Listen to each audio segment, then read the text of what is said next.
Nos reúne un mismo deseo, vivir y anunciar las virtudes de aquel que nos llamó de la oscuridad a su luz, Jesucristo. El Señor nos expresa. Yo soy el autor y consumador de la fe. Y este canal de YouTube, de esta comunidad de Sin Muros y Puertas Abiertas, es lo que predica, es lo que enseña, que todos pongamos nuestros ojos en Él. Los invito a que hagan ustedes su suscripción, a que hagan sus comentarios, a que nos hagamos conocidos a muchas personas. Eso hace que la escritura corra a gran velocidad a cada rincón del mundo. Un abracito a todos y muchas bendiciones. Los saludamos en esta tierra, desde esta tierra, un sol soleado, un sol muy abierto, muy clarito, muy bonito, un día soleado, quería decir.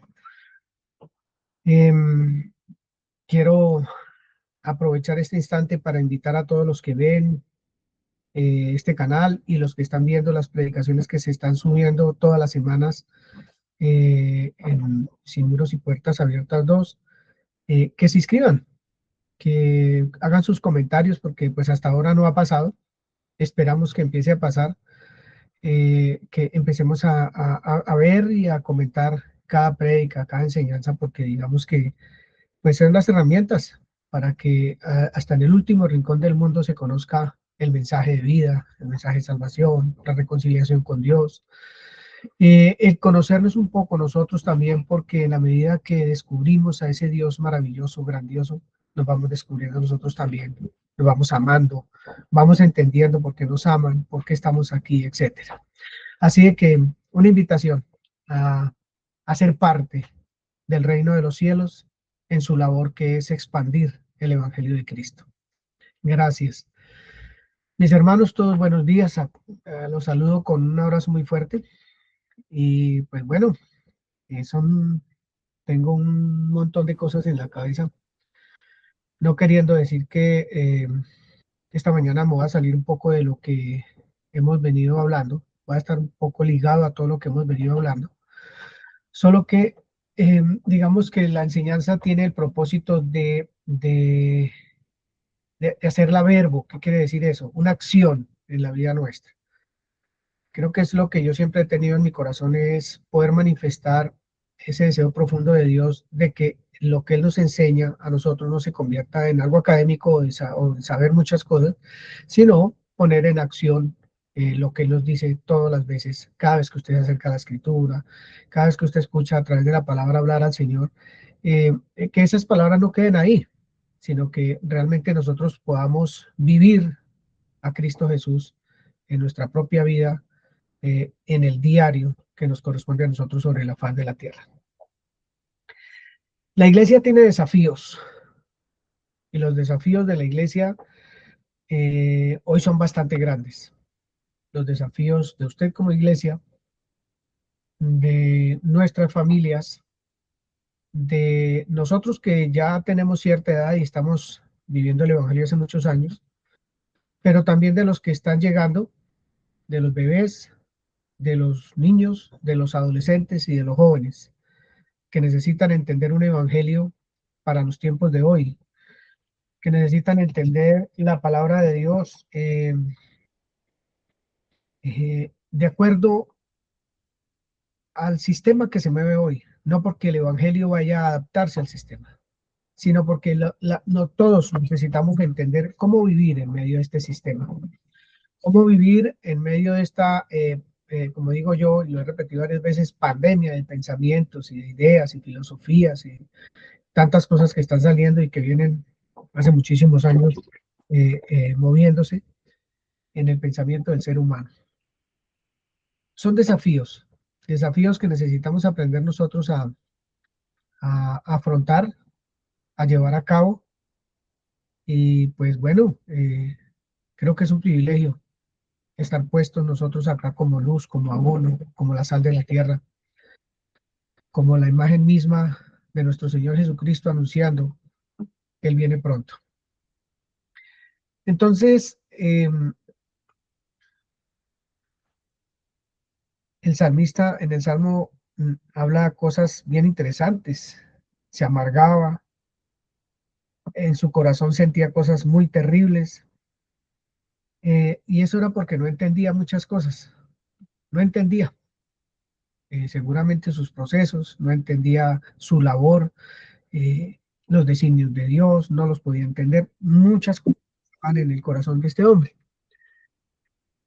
Entonces, en ocasiones yo pienso que mucho creyente no sabe o no entiende o no ha comprendido eh, por qué está acá, por qué está acá. Entonces, cuando no hay una respuesta al por qué estamos acá, como tengo yo al final que decir, eh, eh, ¿por qué Dios me puso en el seno de esta familia? ¿Cuál era su propósito? El por qué y el para qué del propósito. ¿Por qué o para qué me puso en una empresa? ¿Por qué o para qué me dio esta profesión? ¿Por qué o para qué soy papá o mamá o padre? Papá o mamá o hijo o hermano o esposo o esposa. ¿Por qué? O sea, ¿cuál es el propósito de todo esto? ¿Para qué? Entonces eso causa amargura y tristeza y, como dice el salmista, punzadas en el corazón, que son cosas agónicas que sienten muchos hermanos. Seguramente he pasado por muchas de ellas por no comprender los designios de Dios, por no entenderlos, o por no escudriñarlos, o por saberlos, pero por no ponerlos por obra, ¿cierto? ¿Cuántas veces enfrentamos situaciones familiares terribles y que quedamos así manicruzados porque no sabemos ni qué paso dar? Entonces, el propósito de estos desafíos de la iglesia, que es usted y yo, eh, es dar un pasito más. Pero este pasito más es entendiendo la libertad al que el Señor Jesucristo nos llamó. De eso se va a tratar. Vamos a mirar una serie de eventos a través de la historia, solamente un pedacito de cada evento, para mirar qué pasó en cada pedacito de esos de la historia, cada época. Si se avanzó, si no se avanzó, si hubo gente que no lo entendió y se amargó y se sintió frustrada en la vida en esos eventos históricos bíblicos que vamos a mirar. Veíamos el otro día que el mensaje del Evangelio jamás va a cambiar, jamás. Solo que tenemos que mirar cuál es el puente cultural que estamos atravesando. ¿Qué es este tiempo? ¿Cómo es este tiempo? ¿Qué dice este tiempo? ¿Y cómo voy a enfrentar el desafío de llevar el Evangelio en este tiempo? Entonces necesitamos entender esos puentes y el de este tiempo, cultural, ideológico, filosófico, político, de todos los estamentos, poder entender un poco en qué posición estamos para que el Evangelio de Dios lo podamos dar sin que la gente salga corriendo, sin que la gente sienta aversión por lo que uno va a decir o hacer o lo que sea que vayamos a hacer. Predicar verdades absolutas en esta generación o en esta cultura, en esta manera de pensar hoy, eh, es muy difícil porque para las nuevas generaciones no hay verdades absolutas, no hay verdades. Eso decíamos la vez pasada. Es un desafío para la iglesia en este tiempo. Pero quiero decir una frase que quede grabada en nuestro corazón, que yo sé que la sabemos y que sé que también la entendemos. La verdad es una persona y esa persona vive en usted y en mí y es Jesucristo. Esa es la verdad. La palabra encarnada, la palabra hecha carne y encarnada en nosotros. La palabra viva en nosotros. Esa es la verdad absoluta para nosotros. ¿Cómo desarrollamos esa verdad? ¿Cómo la llevamos? ¿Cómo vamos a hacer que empezando por nuestra casa, nuestros hijos, apenas uno va a decir, uno dice a abrir la reunión porque es que pues llegó la hora de reunirnos el domingo, quede sola la sala o la oficina donde estén porque no quieren escuchar nada. Entonces necesitamos nosotros saber qué es lo que pasa, sea el papá, sea la mamá que sale corriendo, que yo me voy, tengo un oficio que hacer, el que sea, ¿cierto? Necesitamos aprender nosotros en este tiempo a enfrentar ese desafío. Vamos a hacer una lectura, vamos a ponerle un poco de sabor a la reunión de hoy, con Primera de Corintios, del 4 al 9. Si ustedes notan, he estado tomando Primera de Corintios para las enseñanzas y Segunda de Corintios, y creo que lo voy a seguir haciendo un par de semanas o meses, yo creo, de trabajar un poco Corintios de esta manera.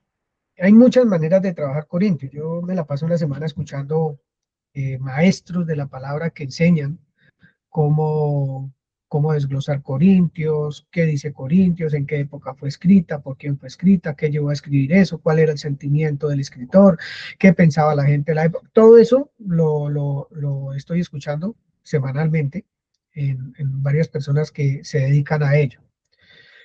Es una parte más bien técnica, en donde también lo ubican a uno, en donde también lo llevan a la parte teológica, a la parte de la doctrina y todo lo que las cartas tienen, la parte de historia y todo.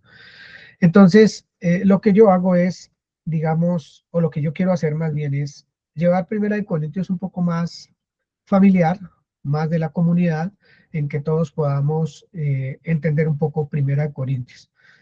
Hay veces tanta abundancia de información hace que nosotros nos olvidemos de lo relevante e importante. Entonces yo quiero que más bien toquemos cosas relevantes e importantes en Corintios. Milenita. Gracias doy a Dios siempre por vosotros, por Pare, la gracia. pare un momentico. Gracias doy a Dios. Muy bien, Gracias doy a mi Dios. muy bien. Gracias doy a mi Dios siempre por vosotros, por la gracia de Dios que os fue dada en Cristo Jesús. Porque en todas las cosas fuisteis enriquecidos en Él, en toda palabra y en toda ciencia. Así como el testimonio acerca de Cristo ha sido confirmado en vosotros, de tal manera que nada os falta en ningún don, esperando la manifestación de nuestro Señor Jesucristo, el cual también os, el cual también os confirmará hasta el fin, para que seáis irreprensibles en el día de nuestro Señor Jesucristo. Fiel es Dios, por el cual fuisteis llamados a la comunión con su Hijo Jesucristo, nuestro Señor. Gracias, Madre. Amén. Entonces voy a hacer unos resaltes, voy a resaltar algunas palabras que están ahí. No las voy a enseñar todavía, vamos a caminar otro poquito, y vamos a ir entendiendo qué es lo que el Espíritu Santo nos quiere enseñar hoy. Entonces, gracias doy a mi Dios, está diciendo el apóstol Pablo, nos está diciendo a nosotros, nos dice, gracias doy a mi Dios siempre por ustedes. Yo estoy leyendo la carta de Pablo. Soy, digamos, el líder de la iglesia o el servidor de la iglesia y estoy leyendo una carta que mandó el apóstol Pablo, la estamos leyendo para todos. Mire que el apóstol Pablo dice que siempre da gracias a Dios por nosotros, por la gracia de Dios que nos fue dada en Cristo Jesús. Nos dieron un regalo en Cristo Jesús. Porque en todas las cosas, escuche lo que dice ahí, en todas las cosas, fueron enriquecidos en Él. Eso nos está diciendo el apóstol Pablo, que en todas las cosas fuimos enriquecidos en Él. En toda palabra y en toda ciencia. No dicen un poco de palabra ni un poquito de ciencia, en toda, ¿cierto? Así como el testimonio acerca de Cristo ha sido confirmado en ustedes, de tal manera que nada les falta en ningún don. Nada nos falta ningún don. Esperando, eso sí, esperando la manifestación de nuestro Señor Jesucristo, el cual también los confirmará a nosotros hasta el fin, para que seamos irreprensibles en el día de nuestro Señor Jesucristo, el día que Él regrese. Fiel es Dios, por el cual fuimos llamados. Fiel es Dios, por el cual que fuimos llamados. No me llamó el pastor, no me llamó un amigo, no. Fue Él que me llamó. ¿A qué me llamó? A la comunión con su Hijo Jesucristo, nuestro Señor. Me parece un mensaje para esta comunidad muy lindo. Estamos en el 2026. Ahora, ¿cómo vamos a mirar nosotros este mensaje? Porque no somos auditorio del apóstol Pablo. No lo somos. Somos otro auditorio, otra cultura, otro tipo de personas, otro país muy lejano, con costumbres absolutamente diferentes, pero nos llega este mensaje del apóstol Pablo hoy 2026. Vamos a ver cómo lo tomamos. Dice segunda de Corintios 8, versículo 7. Por tanto, como en todo abundáis, en fe, en palabra, en ciencia, en toda solicitud y en vuestro amor por nosotros, abundad también en esta gracia. Yo voy a usar, gracias Nancy, una palabra importante ahí. Por tanto, como en todo abundan, ¿qué leímos en Primera de Corintios? Que abundamos en todo, en fe, en palabra, en ciencia, también en toda solicitud y en su amor. O sea, nosotros también amamos a los que nos dan el mensaje. Entonces también tenemos que abundar en dar, porque ahí está hablando de dar. No voy a hablar de eso, pero abunden en esa gracia, porque ahí lo que está diciendo es que unos hermanos ofrecieron una ofrenda y entonces les escribe una cartica para que no se olviden de la ofrenda, que sepan que, pues que si dijeron que iban a ofrendar, pues ofrenden, ¿cierto? Que para el Google Meet, para un poco de cosas, pues sí, claro, Señor, ofrenden. Entonces, que también abunden para esta gracia, dice la Escritura. Bien. En todo abundan, en todo. Voy a leer un par de cositas. En fe, en palabra, en ciencia, en toda solicitud.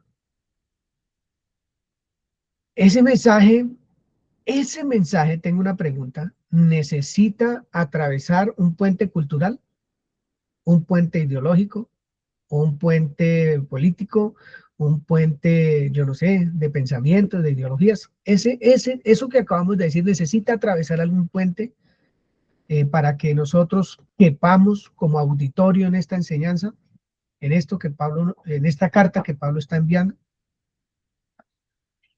¿O ellos entenderían lo mismo, que abundaban en fe, en palabra, en ciencia, en solicitud, o sería diferente? Vamos a verlo hoy. Bien. Un desafío para la iglesia de hoy. Es un desafío por muchas razones, pero voy a tocar una, digamos que una, que es como la más importante, y es, hubo épocas en que, digamos que si uno veía a un borracho por la calle y le quería predicar el evangelio, abría la Biblia en Apocalipsis y le decía: los borrachos y los adúlteros no entrarán al reino de los cielos, para el infierno si usted no se arrepiente. Y seguramente eso en su época sirvió, ¿cierto? Pero eso es lo mismo que vamos a hacer hoy, es la misma herramienta que nosotros vamos a usar o vamos a meditar en el Señor. Señor, ¿cómo trabajo con este alcohólico, con esta prostituta, con este ladrón, con este homosexual o lesbiana, con este X? ¿Cómo voy a tratar a esta persona? ¿Cuántos de nosotros tomamos el desafío de enseñar, que es el desafío de todos, pero tomamos el desafío de aprender el cómo de Dios para nuestra vida? Para usted en particular, para mí en particular, ¿cierto? Porque Él ni siquiera se mete en el carácter de cada uno, sino que lo usa. Entonces, el cómo, ese es cómo lo hacemos. Necesitamos entender, no hoy, sino a través seguramente de hoy, de todo lo que hemos visto, por qué las personas se alejan en lugar de acercarse. ¿Por qué las personas no quieren tener diálogo con nosotros? ¿Qué ven en nosotros que no es agradable? Claro que no estamos para agradar a hombres, y una vez salgo con la palabra, ¿cierto? Es que como no estamos para agradar a hombres, no. Estamos para una misión, un desafío, que es llevar el evangelio y ser escuchados en una época como la actual. Y necesitamos atender ese desafío, atender ese trabajo que necesitamos hacer. Y si no lo hemos hecho a conciencia, tomando conciencia de lo que somos, prepararnos para semejante tarea que tenemos por delante. Y que la tarea empieza en casa. Yo creo que si les digo a la gran mayoría quién tiene niños, jóvenes, adolescentes y muchachos en la casa, pues casi todos levantamos la mano, porque tenemos muchísimos jóvenes y jovencitas que necesitan un mensaje de vida, pero un mensaje que no lleve un manto religioso por delante que haga que la gente en lugar de acercarse se aleje. Bien.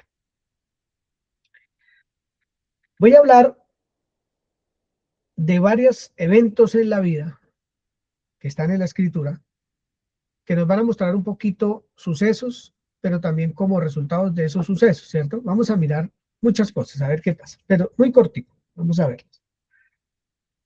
Y voy a arrancar con Marcos capítulo 1, versículo 2. Como está escrito en Isaías el profeta: He aquí yo envío mi mensajero delante de tu faz, el cual preparará tu camino delante de ti. Alexander nos va a contar algo realmente importante. Nos va a contar en este momento algo muy, muy importante. Así que prestemos atención al énfasis que él va a hacer a lo que él nos va a contar. Alexander. Todo comenzó como Dios lo había anunciado por medio del profeta Isaías. Yo envío a mi mensajero delante de ti, y él va a preparar todo para tu llegada. Alguien grita en el desierto: prepárenle el camino a nuestro Dios. Ábranle paso, que no encuentre estorbos. ¿Alguien lo quiere leer? Gracias, Alexander. Otra vez, con el énfasis que usted encuentre allí. Esta es la historia de cómo empezaron a anunciarse las buenas noticias acerca de Jesús, que es el Hijo de Dios y el Mesías. Todo comenzó como Dios lo había anunciado por medio del profeta Isaías. Yo envío a mi mensajero delante de ti, y él va a preparar todo para tu llegada. Alguien grita en el desierto: prepárenle el camino a nuestro Dios, ábranle paso, que no encuentren estorbos. Gracias, hermano. Gracias. El profeta Isaías dice que va a venir un mensajero delante del Señor y que ese mensajero va a preparar todo para su llegada. Y entonces alguien grita en el desierto: prepárenle el camino a nuestro Dios. ¿A quién le está gritando ese mensajero? Ábranle paso, que no encuentre estorbos. Qué buena la lectura, ¿cierto? Entonces vamos a hablar un poquito de Juan el Bautista. Vamos a hablar un poco de Juan el Bautista, y es cómo se presentó Juan el Bautista. Y vamos a ver que estamos en la plenitud del fariseísmo, del legalismo, de la ley allí, con miles y miles de agregados, con un montonón de cargas sobre la gente, que ni siquiera los mismos que las sacaban, esas normas, esas leyes, eran capaces de llevarlas, sino que se las cargaban a otros. ¿Cómo se presentó Juan el Bautista? Dice Mateo 3.1. Mateo 3.1. En aquellos días vino Juan el Bautista predicando en el desierto de Judea. El 4. Y Juan estaba vestido de pelo de camello y tenía un cinto de cuero alrededor de sus lomos, y su comida era langostas y miel silvestre. Entonces Juan el Bautista, ¿cómo se presentó? La pregunta. Él se presenta predicando en el desierto, venía vestido con pelo de camello, un cinto de cuero alrededor de sus lomos, que eran como una pantaloneta de cuero, por decir en el tiempo de hoy, vestido con eso, y su comida era langostas y miel silvestre. ¿Cómo creen ustedes que le pareció eso a los escribas y fariseos de la época? A los líderes del templo en ese momento, a los sacerdotes, a todo el mundo. Entonces, vamos a mirar una cosita aquí. ¿Quién era la familia de Juan el Bautista? ¿De dónde salió? ¿Qué pasó? Todo eso vamos a mirar, hacer un pequeño recorrido en Lucas capítulo 1. Un pequeño recorrido solamente para informarles todo esto y para entender un poco el contexto de esa época, ¿sí? Entonces dice el versículo 5. Hubo en los días de Herodes, rey de Judea, está diciendo quién gobernaba, en dónde. En ese tiempo, hubo un sacerdote llamado Zacarías, de la clase de Abías. Su mujer era de las hijas de Aarón y se llamaba Elizabeth. Ellos son los papás de Juan el Bautista. ¿Quién era su papá? Un sacerdote. Y su mamá era también de la familia de Aarón, o sea, de la familia de sacerdotes eran ellos. Definitivamente esa era una familia sacerdotal. Bien, ambos eran justos delante de Dios y andaban irreprensibles en todos los mandamientos y ordenanzas del Señor, pero no tenían hijo, porque Elizabeth era estéril y ambos eran ya de avanzada. Aconteció que ejerciendo Zacarías el sacerdocio delante de Dios, según el orden de su clase, conforme a la costumbre del sacerdocio, le tocó en suerte ofrecer el incienso entrando en el santuario del Señor. Y toda la multitud del pueblo estaba fuera orando a la hora del incienso. Y se le apareció un ángel del Señor puesto en pie a la derecha del altar del incienso. Y se turbó Zacarías al verle y le sobrecogió temor. Pero el ángel le dijo: Zacarías, no temas, porque tu oración ha sido oída, y tu mujer Elizabeth te dará a luz un hijo, y llamarás su nombre Juan. Y tendrás gozo y alegría, y muchos se regocijarán de su nacimiento, porque será grande delante de Dios. No beberá vino ni sidra, y será lleno del Espíritu Santo, aún desde el vientre de su madre. Qué noticia tan hermosa es. Y hará que muchos de los hijos de Israel se conviertan al Señor, Dios de ellos. Qué trabajo tan especial. E irá delante de él, de ese Señor, con el espíritu y el poder de Elías, para hacer volver los corazones de los padres a los hijos y de los rebeldes a la prudencia de los justos, para preparar al Señor un pueblo bien dispuesto. Yo quiero volver a leer ese versículo un poquito. Él irá delante del Señor con el espíritu y el poder de Elías. Tendríamos que saber quién era Elías y qué hacía y cómo lo hacía, cómo se vestía, qué comía Elías, etc. Con un propósito, para hacer volver los corazones de los padres a los hijos. ¿Cómo así? Luego estaban agarrados, estaban separados. ¿Cómo estaban? ¿Qué los separaban? Y de los rebeldes a la prudencia de los justos, para preparar al Señor un pueblo bien dispuesto. Va a anunciar la venida del Señor, y eso quiere decir que va a preparar corazones para que cuando Él aparezca no salgan corriendo, sino que estén arrepentidos. Por eso venía bautizando para arrepentimiento. Entonces dijo Zacarías al ángel: ¿en qué conoceré esto? Porque yo soy viejo y mi mujer es de edad avanzada. Respondiendo el ángel le dijo: yo soy Gabriel, que estoy delante de Dios, y he sido enviado a hablarte y darte estas buenas nuevas. Y Señor, Zacarías ahora quedará mudo y no podrá hablar hasta el día en que esto se haga, por cuanto no creyó mis palabras, las cuales se cumplirán a su tiempo. Ni Dios hablando, hay veces se cree. Bien, sigamos. Y el pueblo estaba esperando a Zacarías y se extrañaba de que él se demorara tanto. Pero cuando salió no les podía hablar. Bien, y todo pasó, nació Juan el Bautista. No, y pasaron los días y más bien Elizabeth quedó embarazada de Zacarías. Y bueno, al sexto mes, el ángel Gabriel fue enviado a Dios y también fue a María y le contó que Elizabeth estaba embarazada. Y todo eso es una historia muy bonita que vale la pena leer. Vamos a mirar aquí. Juan capítulo 1.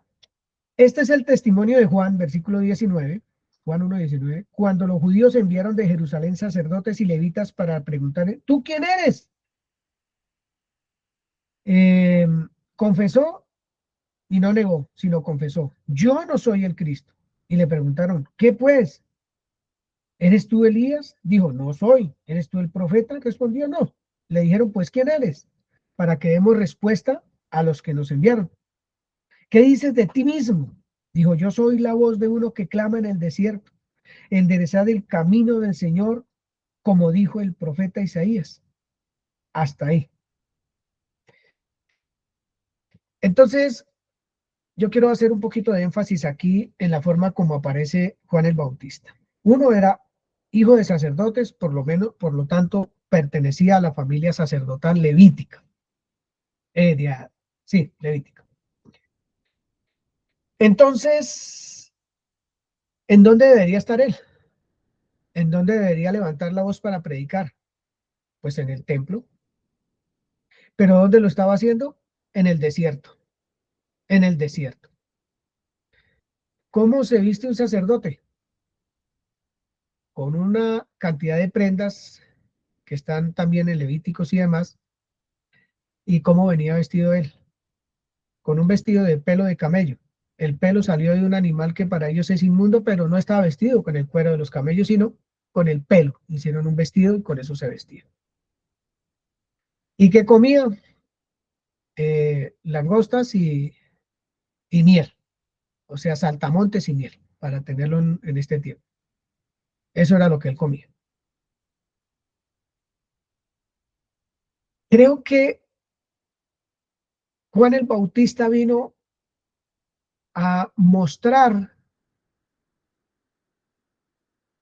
una forma muy diferente de presentar al Dios vivo.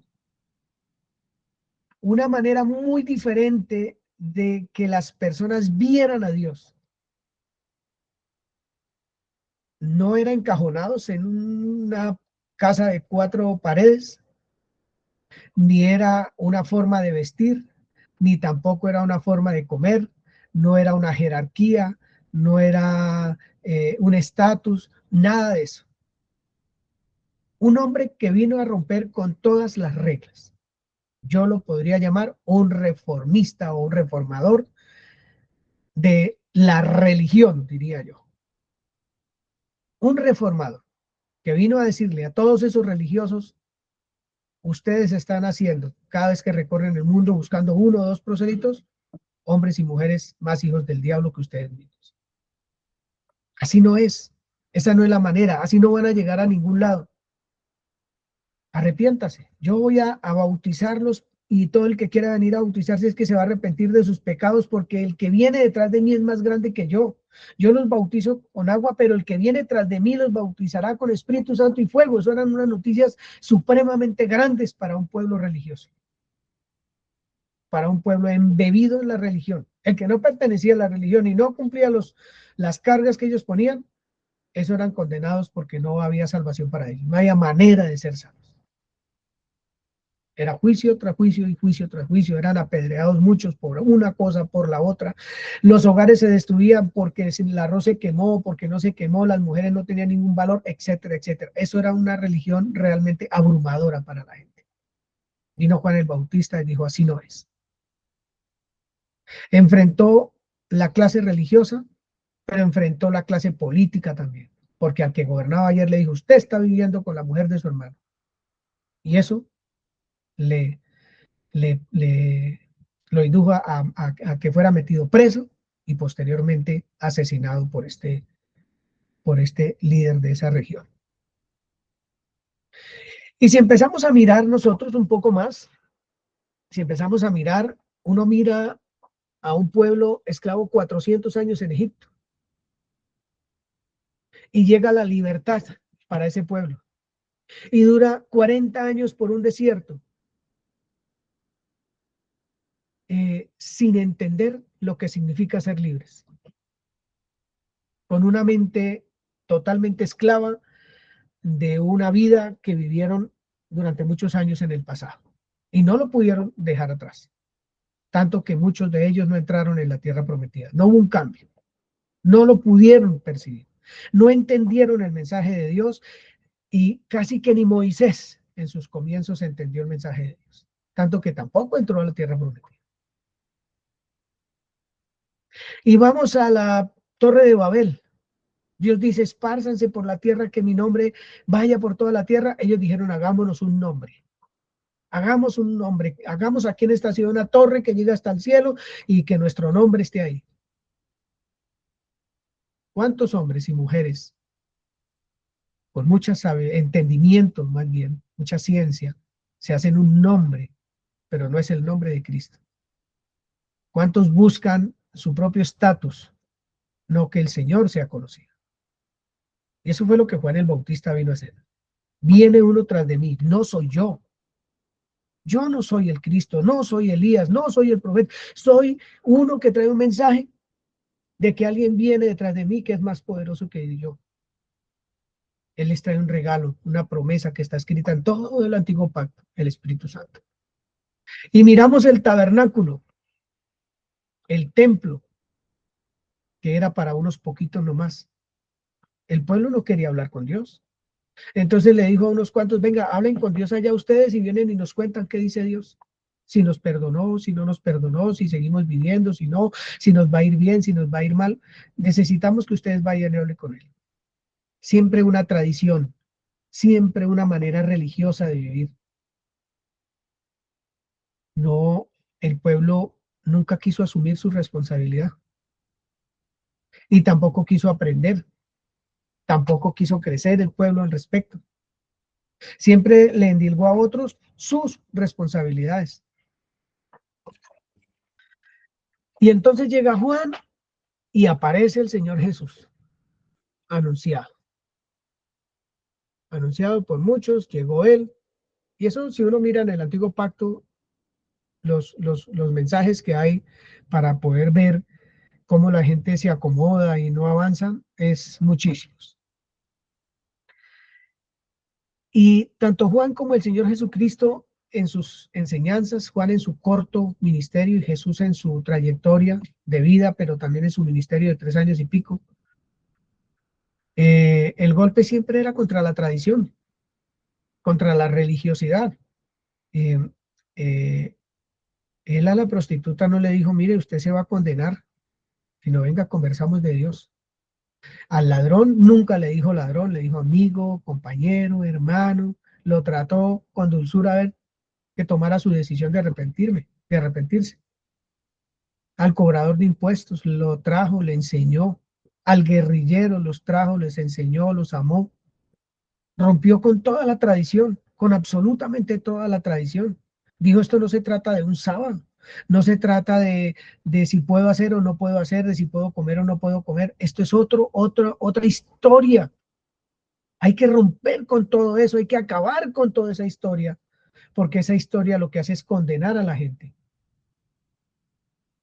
Todo eso que ustedes viven y tratan de desarrollar y hacer trae condenación a la gente, no trae vida. Ellos también son reformadores. Ellos vinieron a hacer un quiebre entre una cosa y la otra, entre una manera de vivir y la manera de vivir que Dios quiere del hombre, pero que durante siglos no se entendió. Siglos y siglos sin entender ese tema. Los desafíos de la iglesia son muchísimos en épocas como las de hoy, en una modernidad como hoy, en una posmodernidad. Yo utilizo términos que no aquí en este momento no tienen relevancia, pero son formas de pensar de épocas, posmodernidad y modernidad y posmodernidad, épocas que solo muestran un deseo del hombre por ser independiente de Dios. Todo el tiempo un deseo del hombre por ser independiente de Dios y llevar su vida como él cree que la tiene que llevar. Por razonamiento, por emociones, como él decida, como él se sienta mejor. ¿Qué vamos a hacer en este desafío en una época donde nada es verdad? Donde usted dice, venga, yo le digo la verdad, que es que lo que usted está haciendo no es verdad. ¿Verdad? ¿Eso qué es? ¿Sabe cómo ve la gente de hoy la verdad y sobre todo la juventud? Como una forma de sometimiento. Usted me quiere someter, usted me quiere esclavizar. Hablar de la verdad, que Jesús es la verdad, el que vive en mí, que eso es un sometimiento. Y entonces, ¿qué vamos a hacer? Nos quedamos callados, no avanzamos, no hacemos nosotros como hizo muchos años después, como hicieron los reformistas, que se rebelaron contra la tradición de una iglesia que venía esclavizando gente, aún matando gente, viviendo una época terrible monetariamente, políticamente, una esclavitud total, y aparecieron unos hombres que dijeron, no, esto no es lo que dice la Escritura, y se pararon y se levantaron contra esa tradición, contra ese tipo de formas de llevar la religión, hace 500 y piquito de años. Y yo pienso que estamos en una época de levantar nuestra voz también y decir qué estamos haciendo nosotros para que Cristo sea conocido. ¿Qué estamos haciendo? ¿Estamos enfrentando el desafío? ¿Estamos preparados para el desafío? Pues eso es lo que vamos a ver en esta mañana. Dios no trae aquí ningún tipo de acusación, ni para que se sienta mal, ni nada de esas cosas, sino para reflexionar. ¿Qué estamos haciendo? Dios me ha dado un lugar en esta sociedad, ¿cuál es? ¿Y cuál es el desafío que tengo que enfrentar? ¿Qué me puso a mí para hacer? ¿Cuál es mi tarea? La mía. Y vamos a ver que sí tenemos tarea y enfrentar el desafío como es. Estamos en una sociedad, como le decía hace como un mes, llena de ansiedad, vacía, con una identidad fragmentada. ¿Y nosotros qué vamos a hacer? Y puede ser que no esté tan lejos de nuestras casas esas situaciones. Porque realmente la iglesia tiene que arrancar en nuestros hogares. Ahí tiene que arrancar. Y salir a una sociedad fragmentada, vacía, insegura, que maneja su vida de acuerdo a cómo se sienta bien. Y que se están creando leyes para darle piso a eso, que no tiene piso ni va a tener piso, porque ninguna ley puede hacer que una persona tenga identidad sin una verdad, movido por las emociones. Pueden sacar 10.000 leyes como hicieron los escribas y fariseos. Saquen y saquen y saquen qué leyes. Jamás lograron nada con eso. Maleta tras maleta y maleta tras maleta. Hasta formas de hablar y de vivir y de creerse es lo que se está moviendo hoy en día, y las leyes los protegen. ¿Y eso de qué les sirve? Eso no sirve de nada. Pero a nosotros que estamos conscientes, nosotros que en ocasiones nos sentimos con amargura porque no sabemos cómo enfrentar la situación y sentimos dolor en nuestro corazón, que son esas punzadas de ver cómo el mundo se está perdiendo y que no tenemos las herramientas, entre comillas, para avanzar. Pero hoy vamos a ver que sí las tenemos, que sí las tenemos, y que nosotros estamos puestos para toda buena obra, en todo tiempo, y que lo vamos a poder hacer de manera maravillosa. Dice acá, la filosofía de hoy cree lo que ve, pero no escucha. Escuche eso, cree lo que ve, pero no escucha. Y entonces de eso también tenemos que sacar provecho. Hay otra filosofía que es la filosofía líquida, y dice que, eso lo dijo un filósofo Bauman, que nada es estable, todo es efímero, cambiante, no hay nada sólido, todas las relaciones se disuelven como agua en las manos, los trabajos y lo que sea, como habíamos visto el otro día. Entonces, todo es inmediato, todo está a un clic. ¿Cómo enfrentamos nosotros esos desafíos como iglesia? No es tan fácil, al parecer. Y más si pues no lo logro entender, pues es muy, muy difícil. Primera de Corintios, capítulo 12, Romanos y Efesios nos hablan de los dones espirituales. ¿Hemos escuchado todos de los dones espirituales? Sí. Todos sabemos cuáles son los dones espirituales. Miremos algunos. Pero, ¿qué son los dones espirituales? ¿Quién los tiene? ¿Quién no los tiene? ¿Usted cuál tiene? ¿Yo cuál tengo? ¿O cuáles tengo? Yo no sé cómo será eso. Puede que nos esté aconteciendo como le acontecía a las personas en el antiguo pacto. Todos encajonados en una ley, y nadie se podía salir de esa ley porque estaba haciendo funciones que no le correspondían. No habían sino unos cuantos sacerdotes y nadie más podía ejercer como sacerdote porque eso le pertenecía a unos cuantos. Nadie más podía hacer los sacrificios de los animales porque le correspondía a unos cuantos. Todo se supeditaba a ciertas personas. Y nosotros podemos estar incurriendo en el error de creer que los dones son de la misma manera. De acuerdo a lo que nos ha sido enseñado en el pasado a nosotros, pero que hoy vamos a entender un poquito más. Si el Señor dice que en la iglesia hay dones, yo pondría el ejemplo como hizo un hermano en una predicación que he escuchado. El don de servicio, ¿a quién le pertenece? Entonces yo me puedo parar en la iglesia y puedo ver a la hermana que todos los días barre la iglesia, o al hermano, y le digo, hermana, Dios me dice que usted tiene el don de servicio. Y la demás iglesia no tiene el don de servicio. hermano, me dice el Señor que usted tiene el don de dar, que usted es un hombre que, mejor dicho, está puesto para dar. Y la demás iglesia, la demás comunidad no tiene ese don. Es que Dios me dijo que usted tiene el don de misericordia. Si nosotros cogemos esas cosas y entonces a mí me dicen que yo tengo solo el don de servicio y me encajono en el don de servicio y veo que alguien se está muriendo, no oro por él porque como yo no tengo el don de sanidad, entonces no puedo orar por él. O si tengo unos pesitos en el bolsillo, pero yo no tengo el don de dar, pues entonces, pues vaya, mire a ver cómo se rebusca porque yo no, o sea, como yo no tengo ese don, no le puedo dar. O el don de hospitalidad, no, no, no. El don de hospitalidad es de Milena, sí, sí. Yo oí que el pastor dijo que Milena tenía el don de hospitalidad, entonces que ella reciba a todos los hermanos en su casa, o a los que lleguen, a los viajeros. Pero parece que el don no es así. Miremos 1 Corintios 12, del 4 al 6.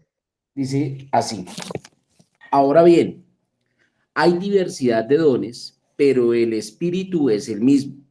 Y hay diversidad de ministerios, pero el Señor es el mismo. Y hay diversidad de operaciones, pero Dios que hace todas las cosas en todos es el mismo. Yo voy a hacer énfasis en lo que el hermano dijo y en lo que les voy a decir. Entonces, hay diversidad de dones. Y dice, pero el Espíritu es el mismo.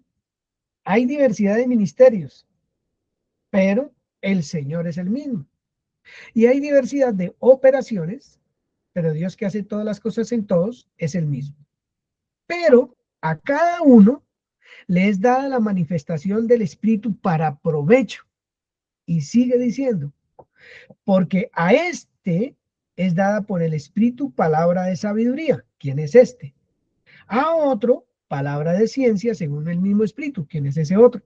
A otro fe por el mismo Espíritu y a otro dones de sanidades por el mismo Espíritu, a otro el hacer milagros, a otro profecía, a otro discernimiento de espíritus, a otros diversos de géneros de lenguas, etcétera, etcétera, etcétera. ¿Quién es el otro? ¿Quién es este y quién es el otro?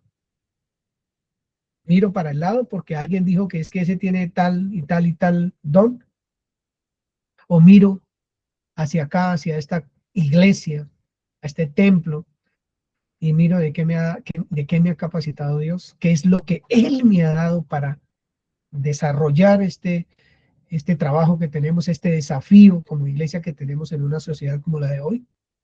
Entonces, falta la plata en la casa, entonces yo corro donde mi mujer que tiene el don de la fe, que a ella fue que dijeron que tenía el don de la fe, no yo le ore porque, para que las finanzas se pongan buenas aquí, porque es que a usted la escucha Dios, porque usted es la de la fe, ¿cierto? Venga, hay que tomar una decisión en la casa, entonces tengo que ir a llamar al hermano de la comunidad, que es el que tiene el don de sabiduría, para que venga y me diga cómo es que debo desarrollar yo mi tarea en la casa. ¿Qué quiero decir con todo esto, mis hermanos? ¿Qué quiero decir con todo esto? Ya les voy a decir lo que quiero decir con todo esto, para ir cerrando esta mañana y orar. Que gracias le doy a Dios siempre por ustedes, por la gracia, por ese regalo que les fue dado en Cristo Jesús, hermanos. Porque en todas las cosas fueron enriquecidos, en Él, en todas. Cada uno de nosotros es rico. Cada uno de nosotros está en la casa del Padre. En la casa del Padre, dice el Padre, todo lo que hay aquí es tuyo. Tú eres mi hijo, esta es tu casa, yo soy tu Padre y aquí lo tienes todo. En todas las cosas fuimos enriquecidos en Él, en toda palabra, en toda ciencia. Así como el testimonio acerca de Cristo, así quedó confirmado en cada uno de nosotros. El testimonio de Cristo vino, murió, fue sepultado, resucitó al tercer día, está sentado a la derecha del Padre. El testimonio de Cristo ha sido confirmado en cada uno de nosotros. Él resucitó. Él resucitó. De tal manera que si Él resucitó, si ese testimonio es cierto en nosotros, nada nos falta del don que me dieron. Así lo dice ahí. Nada nos falta en ningún don, esperando la manifestación de nuestro Señor Jesucristo. Él viene pronto. nos preguntamos esta mañana, ¿en dónde me tiene ubicado Dios? Dios está obrando grandes cosas, pero Él no quiere trabajar solo. Él quiere trabajar con usted y conmigo, que vayamos de la mano, el sembrador, el que riega y el que hace crecer, todos de la mano. Y para eso nos ha dado los dones, para que desarrollemos todo el carácter de Dios en nuestro trabajo diario con las personas que no lo conocen. Y los dones los toco porque es que los dones no le pertenecen a una clase escogida de la comunidad, o a fulanito, o a perencejito, porque eso es religión. Y entonces si a mí me dicen que yo tengo tal don y yo lo puedo desarrollar, entonces ya me voy a sentir mejor que otro. No, la iglesia es el cuerpo de Cristo. La iglesia es un cuerpo, dice la escritura, un cuerpo. Y en que todos van creciendo, en que todos se edifican, en que todos adquieren lo que necesitan adquirir para manifestar a Cristo Jesús. Entonces, en nuestra vida diaria, nosotros debemos empezar a mirar, oye, ¿cómo estoy desarrollando lo que yo soy? En este desafío que tenemos en este tiempo de hoy. ¿Estoy siendo religioso con mis dones? ¿Estoy creyendo que yo tengo algo que me dijo alguien que tengo y el resto pues yo no lo tengo sino lo tienen otros? El Espíritu de Dios es completo en ustedes, completo en mí, con toda su gracia, con todos sus dones, con lo que Él es, está en cada uno de nosotros. Por lo tanto, necesitamos entender este tiempo para poder desarrollar lo que somos. La pregunta, vuelvo y digo, es, Señor, ¿en dónde me tienes tú? ¿Cuál es la labor, Señor, que quieres que hagamos juntos? Es tan maravilloso nuestro Padre que no trabaja solo. Dios está haciendo, dice uno. Es que Dios está haciendo, sí, pero Él no quiere hacer solo. Él no quiere trabajar solo. Él quiere darnos esa bendición, ese honor, esa grandeza, esa maravilla de que trabajemos juntamente con Él, de la mano con Él. Y para eso nos capacitó, para ejercer la labor más grande que puede ejercer cualquier ser humano, y es manifestar la vida a otras personas. Todo lo que he hablado hoy es, por favor, abandonemos la religión, por favor. Entendamos la libertad del que el Señor Jesús nos llamó a ser libres y podamos ejercer con libertad lo que cada uno es. Porque usted lo ha descubierto en su comunión con Él, porque se ha dado cuenta cuál es su don, cuál es el ministerio, cuál es la labor que está desempeñando para el Señor y de la mano de Él. Esto nos tiene que ayudar a entender que el Señor Jesús no vino a hacer juicio sobre la tierra. Sí, hizo juicio sobre el pecado con su propia vida. Hizo juicio sobre la muerte con su resurrección. Hizo juicio sobre el demonio venciéndolo en la cruz. A nosotros nos corresponde ir de la mano de Él, sin hacer juicio, sin hacer condenación, sin mirar si aquel sí o aquel no, si este se porta o no se porta. No, mi tarea es anunciar y no ponerme bravo porque no me escuchan. O no ponerme bravo, disgustado o triste porque otro no quiso obedecer. Al Señor Jesús se le acercaron muchos. Yo quiero caminar con usted. Así, niéguese a sí mismo. Muérase invisible. Señor, que yo quiero caminar con usted. Venda todo lo que tiene y regálelo a los pobres y viene y me sigue. Ay, no, se puso muy triste y se fue. Necesitamos entender todas estas cosas. Que nosotros hemos recibido un evangelio de libertad. Un evangelio libre. Un evangelio que perdona. Que trae vida. Un evangelio que transforma realmente las personas. Y nosotros estamos en él. Nosotros estamos en él y nuestros pensamientos tienen que ser renovados día con día. Nuestra vida transformada para poder anunciar a un Cristo de la mano de él, que es vivo, que es real, que es cierto, que es absoluto, que es verdad. Y la manera de atraer a alguien o de predicarle un evangelio no es lanzándole 4 versículos. Es mostrando que su vida es consecuente con lo que usted dice que es hijo o hija de Dios. Es la manera de ganar la batalla en este tiempo, de avanzar en este desafío que tiene la iglesia, con sus hijos, con sus hijas, con su hogar, con lo que tengamos por delante de personas para trabajar. Que es la oveja negra o el dedo machucado, que yo no sé qué, él necesita de entender un evangelio de amor, de vida a través de nosotros, no religión. Los hijos de nosotros no quieren religión hoy, ni la sociedad hoy no quieren religión. Aunque no aceptan la verdad va a ser evidente delante de ellos todos los días a través de la iglesia, a través del cuerpo de Cristo, a través de lo visible de Dios sobre la faz de la tierra. Y necesitamos hacerlo, necesitamos hacerlo. Esta semana hablaba con un hermano cómo una circunstancia de mal genio, de ira, puede hacer que todo se derrumbe en un segundo para un hijo, para un hermano, para la esposa o el esposo, un momentico de salirse uno del contexto de lo que uno es y ¡boom! Se forman los problemas más grandes porque en un momentico se le puede uno olvidar lo que uno es. Y eso se llama también no estar, digamos, atento a quién es uno en cualquier circunstancia, en cualquier circunstancia. Yo soy esto y esto que está pasando no me va a cambiar a mí, no me va a quitar mi forma de ser como hijo de Dios. No va a hacer que otro piense nada de mí que no es por mi manera de comportarme en cierta cosa, en cierto evento, en cualquier situación que haya pasado. Sino que nosotros necesitamos, como Cristo predicó a su Padre en todo tiempo, en toda circunstancia, de la misma manera, sin cambiar un ápice, su personalidad. No es sencillo, ni para mí, ni para ninguno. Pero es parte de un trabajo maravilloso que tenemos que empezar a hacer, toditos. Todos necesitamos empezar a hacer ese trabajo extraordinario. Pero lo primero es, Señor, ¿en dónde me tienes ubicado o ubicada para trabajar? ¿En dónde tú quieres hacer sinergia conmigo? Que trabajemos juntos. Eso se llama sinergia. Trabajar juntos en un mismo propósito. Él trabajando con nosotros. No lo tengamos en menos, hermano. Él está obrando, pero no lo quiere hacer solo, con usted y conmigo.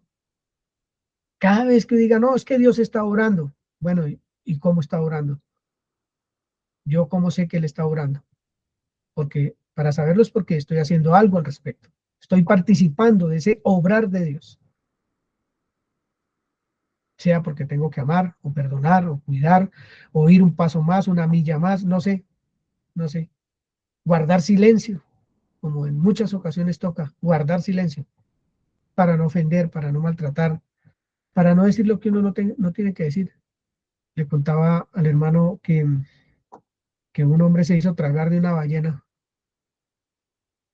por no ir al sitio donde Dios le había dicho, venga, yo quiero trabajar con usted, mi amigo, camine, vamos a tal pueblo y predique allá en ese pueblo. Y él agarró para el lado contrario. ¿Sabe por qué fue para el lado contrario? Porque era un religioso enfermo y entonces vivía amargado, muy amargado ese hombre, no de dolor, sino de rabia, porque dijo, ¿por qué usted se fue para otro lado? Yo se lo dije a usted desde el principio, Dios, que yo no iba a ir por allá, porque estaba seguro que usted los iba a perdonar, no los iba a castigar y, mejor dicho, les iba a dar todas las garantías. Por eso yo no quería ir allá. ¿Cuántas personas pueden proceder de esa misma manera con el semejante?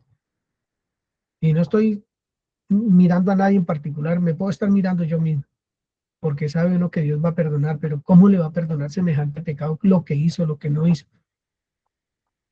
No, yo no creo que Dios lo perdone, por eso no le predico, porque es que mire cómo se porta. No, mire la vida que lleva. Entonces, en todas las cosas hemos sido enriquecidos en Él, en todas. Investiguémoslo, trabajémoslo, desarrollemos eso en la Escritura, que Él mismo nos cuente en qué fui enriquecido yo personalmente. En todas las cosas fuimos enriquecidos. Sobreabundan, dice 2 Corintios, en nosotros la fe, el conocimiento, todo abunda en nosotros. Todo abunda. Y como todo abunda, hay alguien que quiere aprovechar de nosotros, quiere trabajar con nosotros, quiere aprovechar eso que tenemos y que abunda en nosotros. Es un desafío, eso sí se los digo. Un desafío real y verdadero para mi carne, seguramente muchas veces para mi religión, de acusación, de condenación, o por el tiempo, que tengo que sacar tiempo para ello. Por la razón que sea, podemos estar en un desafío bastante grande. Un desafío de la iglesia es ir a la escritura, ir a la escritura y entender si soy religioso. Hay que ir y hay que mirarla. Si estamos encajonados en un don y no entendemos que en todo hemos sido enriquecidos, necesitamos saberlo. Cómo las nuevas generaciones nos están viendo a nosotros, los más ancianos, los más viejos, en la vida cristiana. En las comunidades hay hermanos que se sienten discriminados. Los jóvenes son útiles en el reino. Les hemos enseñado a ser útiles en el reino. Son útiles. Nuestros niños, nuestros jóvenes van creciendo con ese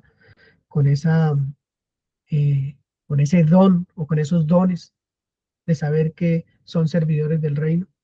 Nosotros nos anclamos en una forma pasada de ver a Dios y las escrituras, o entendemos la necesidad de las nuevas generaciones y las atendemos.